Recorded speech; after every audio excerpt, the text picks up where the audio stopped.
해도 이런 점이 있어요. 이 세 사람이 선거 무효 소송에서 무효를 선언하였으면, 판결해줬으면 제일 좋은데, 그 사람들이 하지 않은 것에 대해서 제 마음속으로 그 사람들을 이해하려고 하다 보면 이런 생각은 듭니다.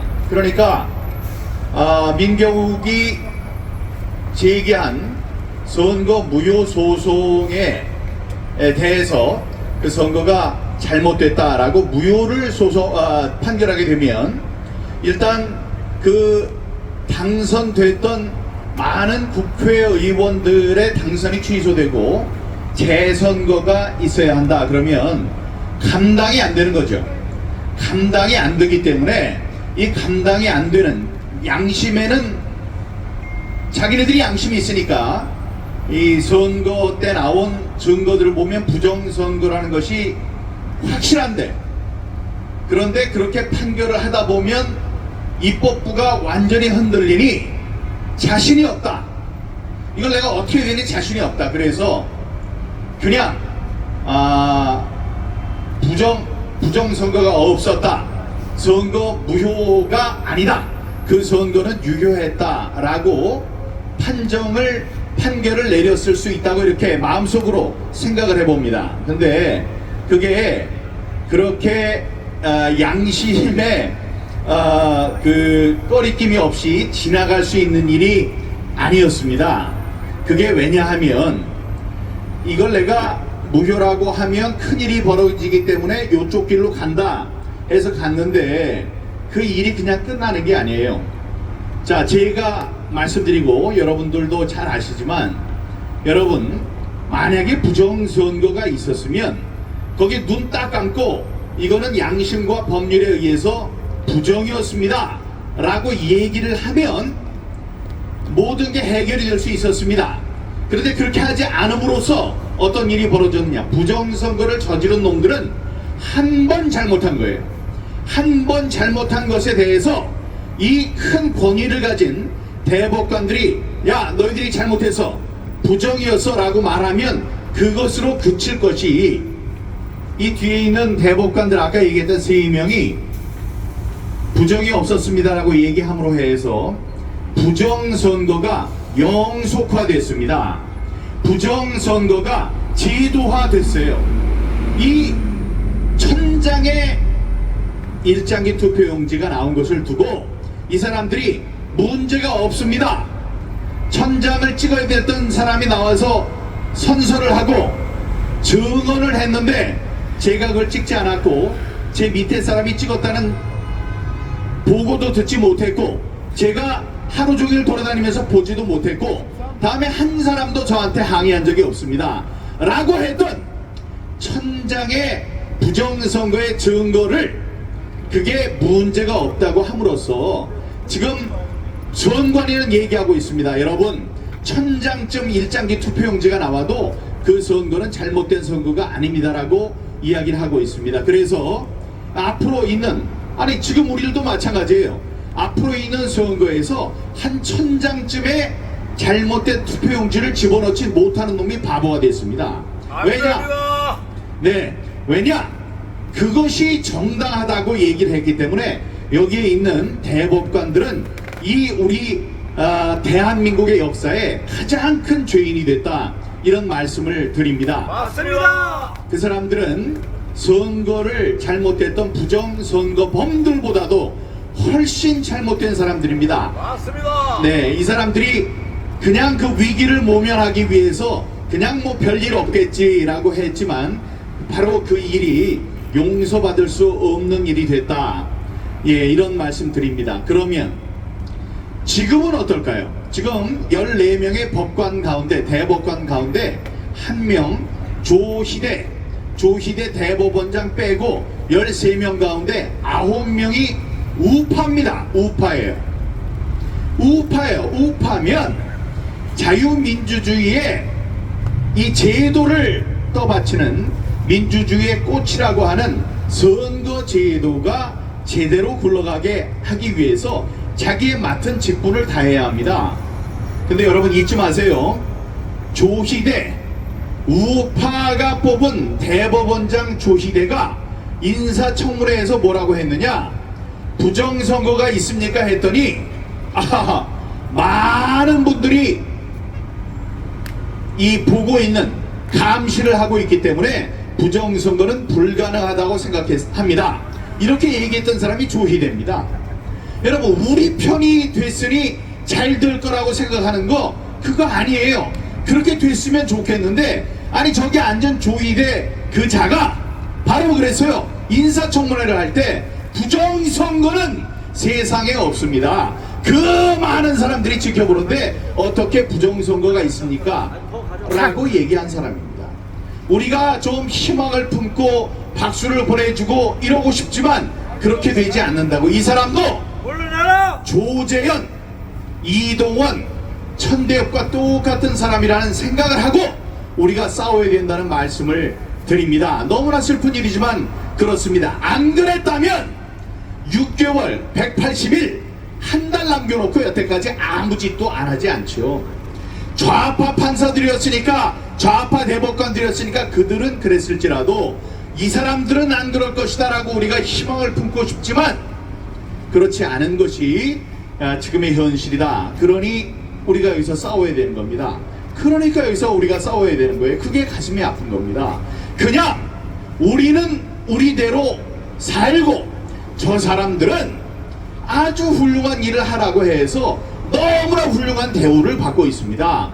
안 가봐도 안 들어가봐도 뻔해요. 저 장관급의 대법관들은 이렇게 운동장만큼 넓은 사무실에서 대한민국 최고의 차 뭐예요? 제네시스 90인가요? 제네시스 그걸 타고 조희대는 타고 다니면 뒤에 경호하는 차들이 또 따라다닙니다. 예, 김명수가 망쳐놨을 때 우리 김명수 봤죠? 김명수가 한번 움직이면 대한민국 최고의 승용차 그 뒤에 또 다른 승용차가 가면서 국가 3대 요행이라고 해서 경호를 합니다. 그런 사람들이에요. 우리 차 뭐예요?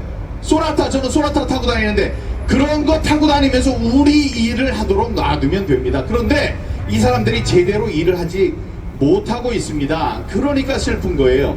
그러나 그래서 우리가 여기에 이렇게 나온 겁니다. 지나다니시는 분들 여러분들께 말씀드리는 거예요. 우리들 잘 되라고 하는 것이 아니고 여러분들 지나다니시는 분들 지금 여러분들의 참정권이 좀 먹고 있습니다. 참정권을 제대로 우리가 행사할 수 없는 지경이 됐습니다. 그거는 복잡해서 잘 모르겠다. 그래도 돼요. 그냥 저 사람들 얘기하는 게 문제가 있구나 이렇게 생각하시면 됩니다. 여러분들은 생업에 종사하시느라고 여기에 신경 많이 안 쓰셨을 수 있겠으나 우리가 지난 4년 동안 열심히 싸우면서 공부하고 이런 것입니다. 이 선거가 잘못됐으니 잘못됐다고 이야기를 해주면 돼요. 이야기를 안 한다고 해서 안전하게 지나갈 수 있는 것도 아닙니다. 그 사람들이 우리 대한민국에 큰 죄를 짓고 있다. 실제로 부정선거를 저지른 사람들보다 더 큰 죄를 짓고 있다. 왜냐? 그 사람들은 이 잘못된 제도를, 잘못된 범죄를 제도로 만들고 영속화시키기 때문입니다. 그래서 우리가 열심히 싸워야 됩니다. 싸워야 돼요. 이렇게 우리가 한 번도 거르지 않고 4년 동안 5년 동안 계속 길거리에서 싸우는 것, 여기뿐만이 아니고 지금 대통령 어제 그쪽으로 옮겨갔는데 대통령실 앞에서는 장제원 박사가 또 대통령실 관계자들 들으라고 거기서 싸우고 있습니다. 이렇게 힘들어요. 힘들지만 계속 끊이지 않고 싸워가는 것. 왜? 희망이 있기 때문에 싸운 게 아니고 우리가 싸워야지 희망이 생기는 겁니다. 요만큼이라도 희망이 생기는 겁니다. 저들의 닫힌 귀에 우리들의 이야기가 들리지 않고 튀어나오더라도 우리는 끈질기게 싸워야 된다. 뭐를 위해서? 대한민국을 위해서, 자유 대한민국을 위해서, 뭐를 위해서? 자유민주주의 제도를 위해서, 또 뭐를 위해서? 한때는 자유민주주의의 꽃이라고 불렸던, 그러나 지금은 자유민주주의를 위협하는 흉기로 변한 공명선거를 위해서 우리는 싸워야 합니다. 함께 싸워주시겠죠? 네, 여러분들이 자랑스럽습니다. 이 10월 22일 우리가 이제 며칠 전에 이 선거제도와 관련해서 홍성빈 치과의사분, 그다음에 허병기 교수님, 권오영 변호사님 이런 분들이 인하대학교 로스쿨에서 아주 그 중요한 토론회를 했습니다. 세미나를 했는데 똑같은 것을 인천시의회에서 합니다. 이거 박수 쳐주셔야 돼요. 왜냐? 예. 시의회 차원에서 그런 세미나를 한다는 건 대단한 일입니다. 예, 그런데 인천시에서 움직이기로 했고 지금 일정대로라면 10월 22일 오후 3시에 인천 시의회에서 이 부정선거 세미나 토론회를 이제 갖기로 우리가 추진을 하고 있습니다. 거기에 나오실 분 중에 한 분이 누구죠? 그 장영후 사장님, 장영후 대표께서 그 해커들의 지문, Follow the Party 뿐만이 아니고 여러 가지 프로그램으로서 우리에게 좋은 얘기를 해주셨는데 그분이 책을 내셨습니다. 3권짜리 책을 냈습니다. 그분이 엔지니어예요. 엔지니어의 눈물. 그분이 아들이 있는데 그 아들과 이제 사이가 이제 잘 좋지 않고 그랬던 적이 있었던 모양입니다. 그래서 그 아빠로서 아빠가 내가 보는 이렇게 허약한 사람이 아니다. 대한민국의 가치를 위해서 싸우는 사람이다. 이래서 그 보면 굉장히 그 조그만 분이에요. 근데 의지를 갖고 지금 4년 동안 싸워왔습니다. 근데 그게 잘 안 되니까 좌절도 크게 맛보았죠. 그리고 그 아들에게 보여주려는 이렇게 내가 밝힌 것 거기에 아빠의 공로가 크다 이런 얘기를 해주고 싶었는데 지금까지 그게 없었거든요. 그분이 눈물을 흘리면서 쓴 엔지니어의 눈물이라는 1권 책이 나왔습니다. 제가 나눠드리려고 그랬는데 차를 저쪽에다 세워놔가지고 제가 100권을 샀어요. 100권을 사서 이제 나눠드릴까 합니다.